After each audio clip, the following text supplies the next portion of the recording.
Asthma यानी दमा सांस की एक लंबी चलने वाली बीमारी है जो दुनिया भर में लाखों लोगों को प्रभावित करती है। इसमें सांस की नलियों में सूजन और सिकुड़न हो जाती है, जिससे सांस लेना मुश्किल हो जाता है। सोचो, तुम्हारी सांस की नलियां पाइप जैसी है जो फेफड़ों में हवा अंदर बाहर करती है। अस्थमा में ये पाइप सूज जाते हैं और सिकुड़ जाते हैं, जिससे हवा का आना जाना मुश्किल हो जाता है।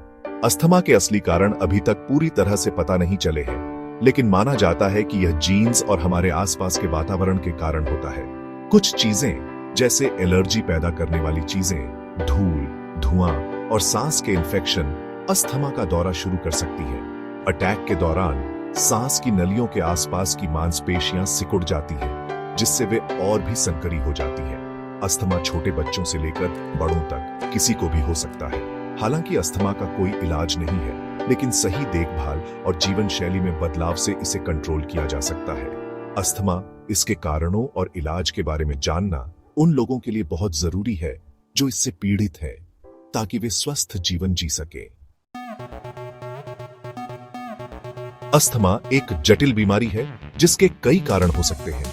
इसके असली कारण अभी तक पता नहीं चले हैं, लेकिन रिसर्च से पता चलता है कि जीन्स और हमारे आसपास के वातावरण दोनों का इसमें बड़ा हाथ होता है। अगर परिवार में किसी को अस्थमा, एलर्जी या एक्जिमा है, तो उस व्यक्ति को भी अस्थमा होने की संभावना बढ़ जाती है।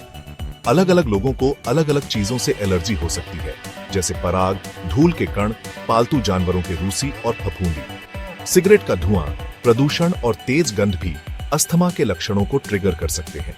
सर्दी, जुकाम और फ्लू जैसे सांस के इन्फेक्शन, खासकर छोटे बच्चों में अस्थमा के दौरे का एक आम कारण है। मोटापा, तनाव और कुछ दवाएं भी अस्थमा को बढ़ा सकती हैं। अस्थमा को कंट्रोल करने के लिए इन कारणों को पहचानना और उनसे बचना बहुत जरूरी है। एक डायरी में अपने लक्षणों को लिखने से आपको यह पता लगाने में मदद मिल सकती है कि आपको किन चीजों से परेशानी होती है, और आप अपने आसपास के माहौल या जीवन शैली में बदलाव कर सकते हैं। अस्थमा के लक्षण अलग अलग लोगों में अलग अलग हो सकते हैं। कुछ लोगों को हल्के और कभी कभार लक्षण हो सकते हैं, जबकि कुछ लोगों को लगातार और गंभीर लक्षण हो सकते हैं। अस्थमा के दौरे के शुरुआती संकेतों को पहचानना बहुत जरूरी है, ताकि समय पर इलाज मिल सके।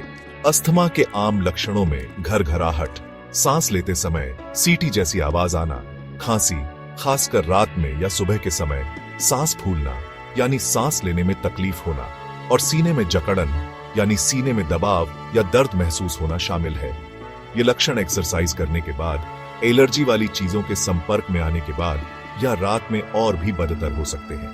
गंभीर मामलों में अस्थमा के दौरे जानलेवा भी हो सकते हैं। गंभीर अस्थमा के दौरे के संकेतों में सांस लेने में बहुत ज्यादा तकलीफ, होंठ या नाखूनों का नीला पड़ना, दिल की धड़कन तेज होना, पसीना आना और बेहोशी शामिल है। अगर आपको या आपके किसी जानने वाले को ये लक्षण दिखाई दें, तो तुरंत डॉक्टर के पास जाएं। हालांकि अस्थमा का कोई पक्का इलाज नहीं है, लेकिन सही देखभाल से इसके लक्षणों को कंट्रोल किया जा सकता है और दौरे को रोका जा सकता है। अस्थमा के इलाज का सबसे अहम हिस्सा है एक पर्सनल एक्शन प्लान, जो डॉक्टर की सलाह से बनाया जाता है। इस प्लान में आमतौर पर दवाएं, ट्रिगर्स से बचना और जीवन शैली में बदलाव शामिल होते हैं। अस्थमा की दवाएं सूजन को कम करने और सांस की नलियों को खोलने के लिए होती हैं। इनहेल्ड कॉर्टिकोस्टेरॉइड्स सबसे आम लंबे समय तक चलने वाली दवाएं हैं, जबकि शॉर्ट एक्टिंग ब्रोंकोडायलेटर्स अस्थमा के दौरे के दौरान तुरंत आराम देते हैं। कुछ मामलों में ल्यूकोट्राइन मॉडिफायर्स और बायोलॉजिक्स जैसी अन्य दवाएं भी दी जा सकती हैं। दवाओं के अलावा जीवन शैली में बदलाव भी अस्थमा को कंट्रोल करने में बहुत महत्वपूर्ण भूमिका निभाते हैं। ट्रिगर्स से बचना, स्वस्थ वजन बनाए रखना, नियमित रूप से एक्सरसाइज करना और पर्याप्त नींद लेना फेफड़ों के कामकाज में सुधार कर सकता है और अस्थमा के लक्षणों की गंभीरता को कम कर सकता है। पीक फ्लो मीटर से नियमित रूप से फेफड़ों की जांच करने से आपको अपनी स्थिति पर नजर रखने और अस्थमा के बिगड़ने के शुरुआती संकेतों को पहचानने में मदद मिल